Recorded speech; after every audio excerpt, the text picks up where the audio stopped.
The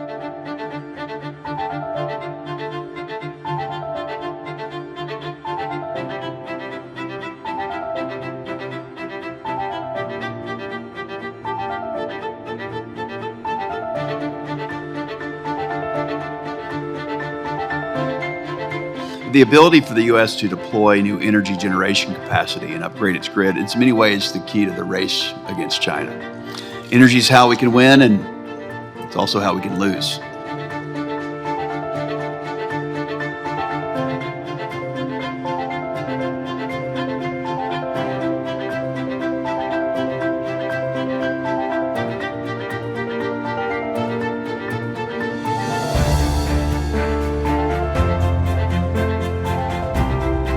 To build out American AI infrastructure, Congress needs to work on comprehensive permitting reform to ensure that we don't lose this race because of a lack of energy production.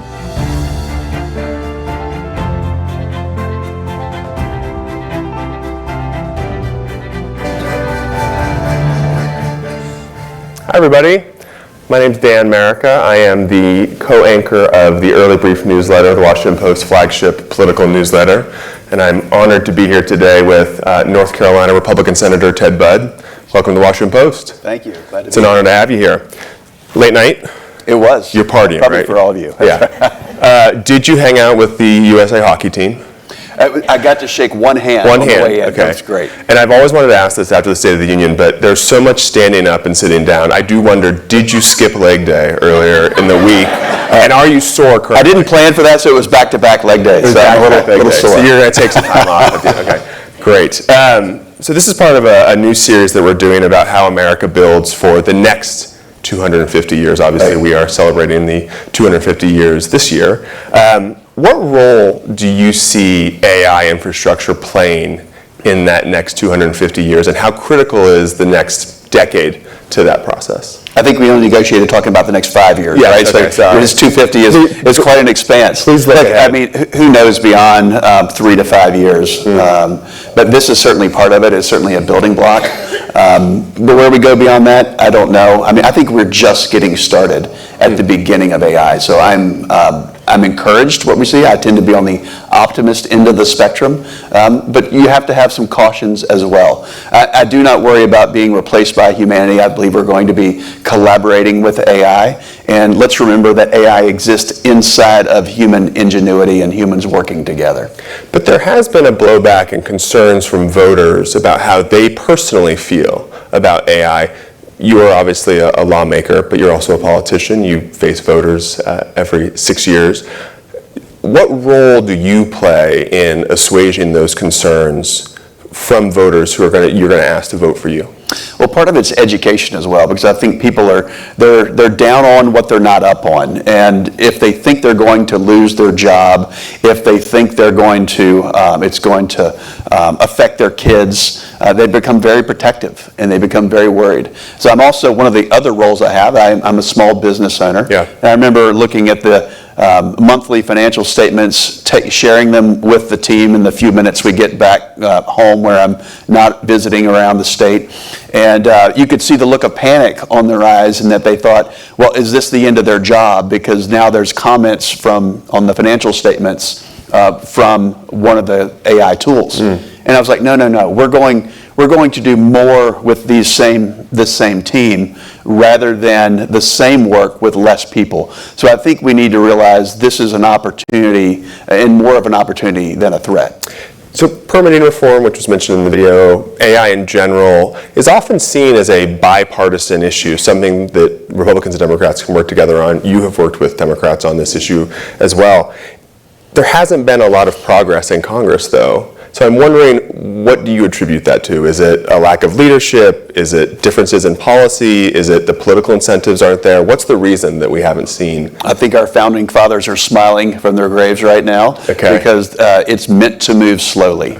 If you look at the privacy, if you look at privacy, if you look at NIL, if you look at these things which we've been wrestling with for years, they're not solved yet. And I think it's meant to take a long time. But is that at odds with the speed that AI is moving just in the public? It is, yeah. So how do you reconcile those?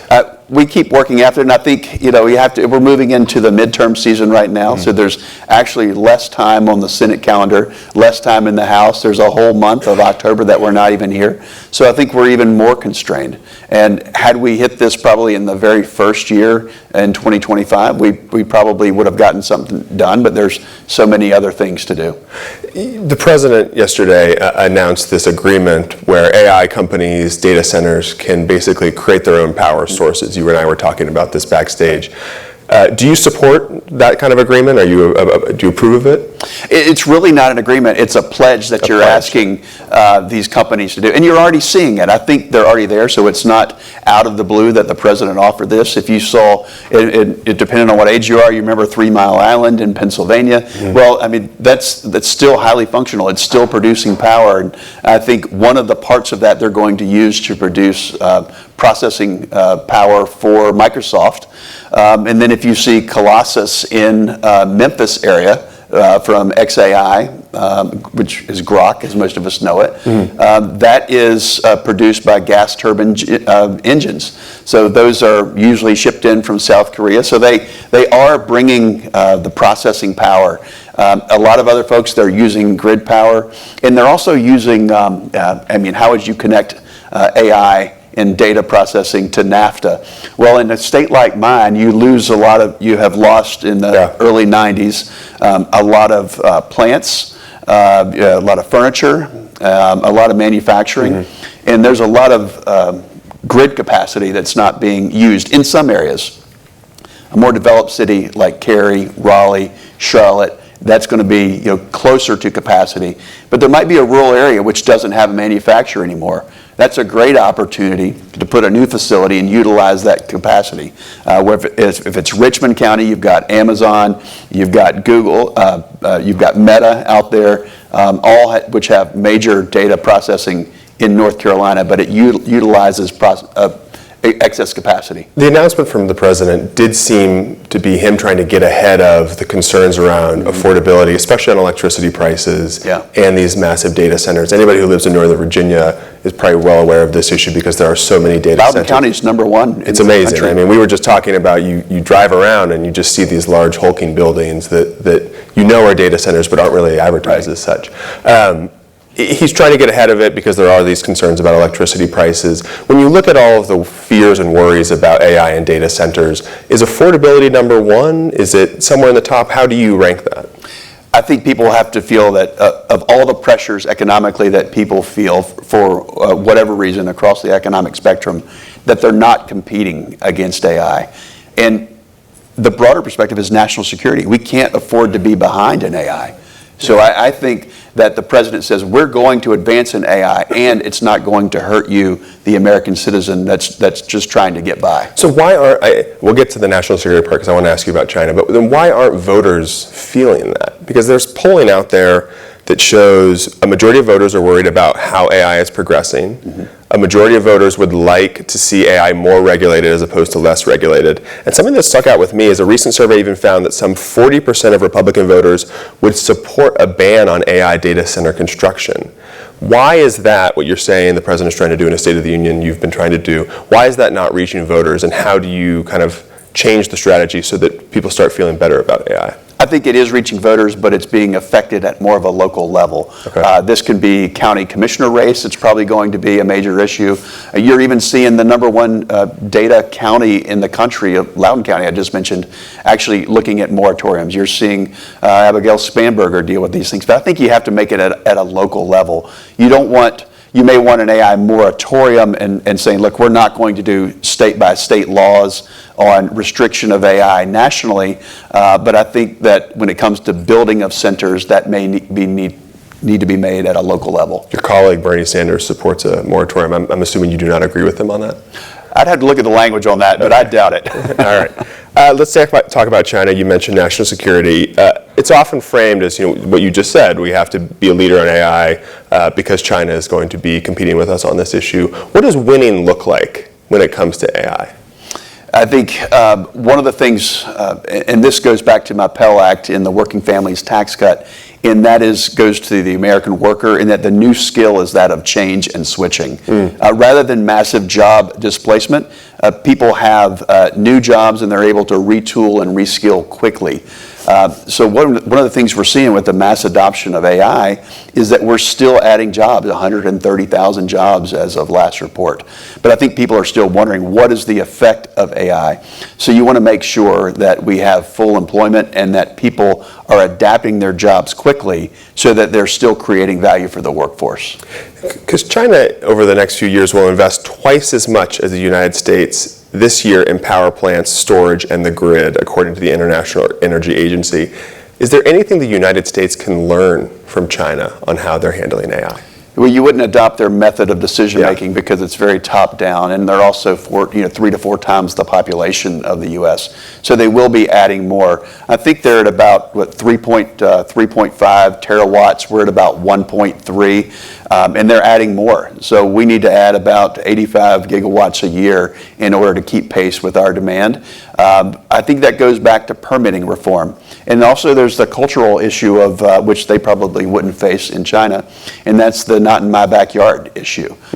So I think we need to say, look, power is good. If we're going to compete as a country, we need more energy. We're going to run out, and I described parts of North Carolina filling in the NAFTA holes and utilizing that underutilized grid, but you're going to run out of those, and we're starting to already. So we need more energy. We need to stop sidelining coal plants. There was a coal event at the White House 2 weeks ago, and I was there, which is very special. My wife comes from West Virginia. She grew up in a coal mining family. So we need more coal. And if you're going to produce energy, you want to do it here in the U.S., because we produce half the amount of pollution per unit of economic output than China would. So we need to make sure that we're doing it here, we're producing more energy, and we do great things with it. You mentioned the NIMBYism, not in my backyard. I've covered politics for 15 years, and I often think that the argument that is the most personal to somebody is often the argument that wins. We saw that in 2024. President Trump made a credible argument about affordability. Former President Joe Biden was not able to make that argument, and Kamala Harris lost the election.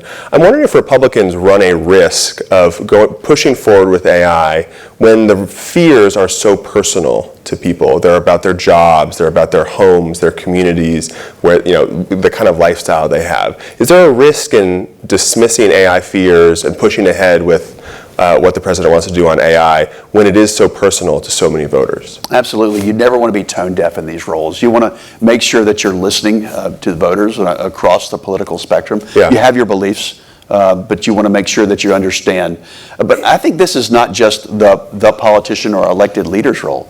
This is the job of these companies, to make sure they're communicating and advertising in such a way that shows how they're creating value.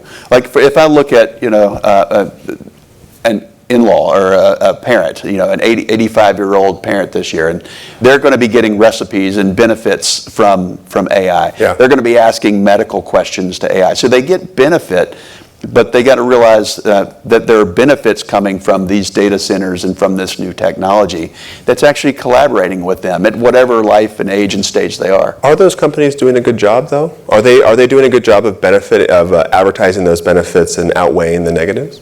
I think you could look at the Super Bowl and how many of those ads were AI. I think they're starting to get it, okay. But they need to realize the goodwill message so that there is no backlash. And I don't think that's just for politicians. We face the American people and our voters back home. Yeah. But again, they're going to face not just shareholders, but they're going to face social disruption and animosity and NIMBYism.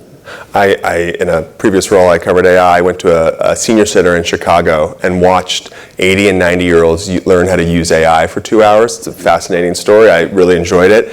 The biggest question they had was my grandson, was my granddaughter cheating at school with AI? Had nothing to do with recipes or anything, but that was the biggest question they had. And then the instructor kind of walked them through. The real question is, are they really that smart, right? Maybe really that smart. Are the grades actually what they say the grades are? I want to ask you about the midterms. You are not up for re-election. Like I said, we're always up in North Carolina. Yes, you're always up and you're always running. What role do you think AI will play in these midterm elections? It'd be interesting. I mean, one of the first questions is, what does it do with advertising? Yeah. And where is the line? I think you have to make sure, you want to be competitive and use the tools, but you never want to deceive with the tools. Yeah. You may want to make a point with the tools, but you don't want to try to trick people. And the other is, what are you going to do is it going to clean data? Is it going to allow you to be more effective with the dollars that you spend as far as reaching voters?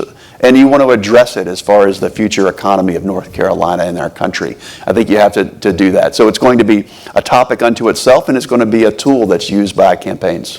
And the money that these companies are spending in these races, you ran a particularly expensive race a couple years ago. Is it beneficial to candidates? Is there a risk of taking AI money and then being tagged as the AI candidate at a time when there's a lot of skepticism? How do you view that? I think it has to be evaluated by the candidate and their team and to see how it plays in their particular race. It's going to vary race by race. When you're back home in North Carolina, what do constituents ask you about AI? Is it about data centers? Is it about their jobs? What are you hearing when you talk to people? Some of these very questions that you're asking right now, what does it mean for me? Yeah. I mean, if we're out knocking doors in North Carolina or visiting with voters, they may ask us about a local issue.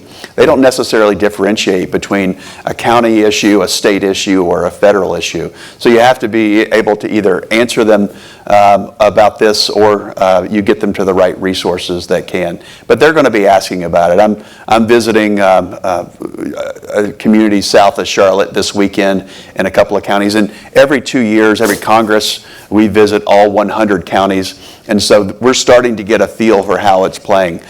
We see these data centers when we're driving on the interstates, but we're also listening to voters and what they're saying about this. Is the reaction different in communities that have data centers as compared to communities that don't have data centers? Yeah, it is. And people are, if they don't have data centers, again, they're not familiar with it. They realize, while these aren't job intensive as far as at the data center, Yeah. they do require a lot of support jobs.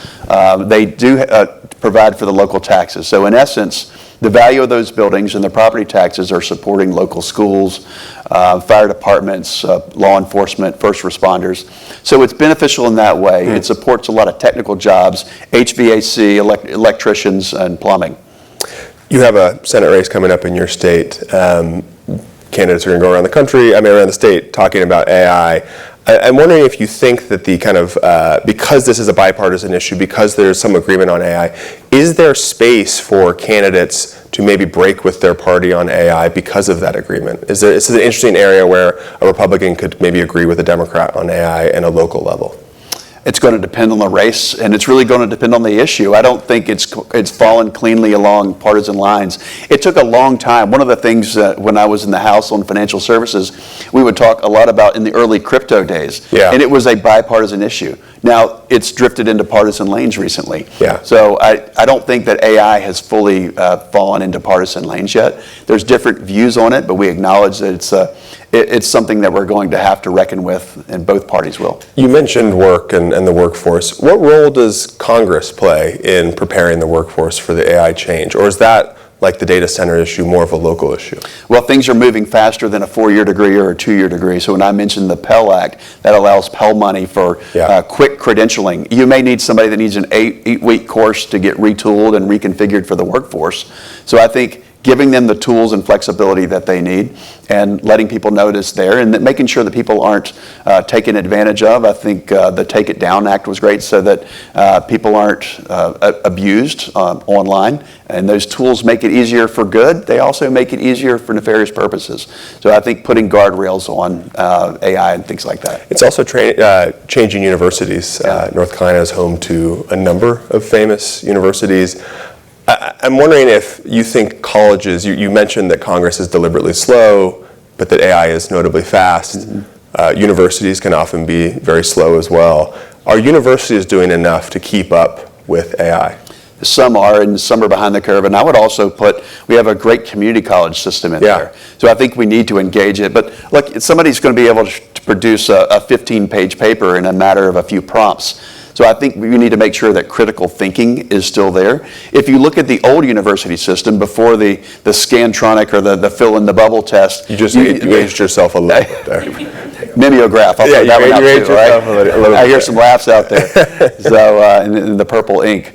I think make sure that students know how to think critically, and it's going to require a more human experience than where the professors and instructors actually know their students and are able to interview them so that they know their subject. I think that's more of what certification is going to require in the future. So last question. As I mentioned, this conversation is part of the Washington Post's Building America series. You said you didn't want to think about 250 years, next 5 or 10 years. Maybe I respect that. What is the one most important thing you think America should be doing differently to build better going forward? I think it goes back to the energy question. And it's a conversation I had with Sam Altman. There was a clip of it up there. I had to turn around and make sure that wasn't AI. That was actually, you. It actually was me in a conversation. Yeah. And he made the point that an electron is an electron is an electron. And if we are so constrained and so protective and we don't build energy, it not only holds back AI, it holds back manufacturing, it holds back technology, it holds back all sorts of production, airports, hospitals. I think that's our main constraint right now when it comes to moving forward. So if we have more energy, I believe we'll be safer and more secure and more resilient. Great. Senator Budd, thank you so much. Thank you so much. It's a pleasure. Right. Thank you, everybody. Thanks, everyone.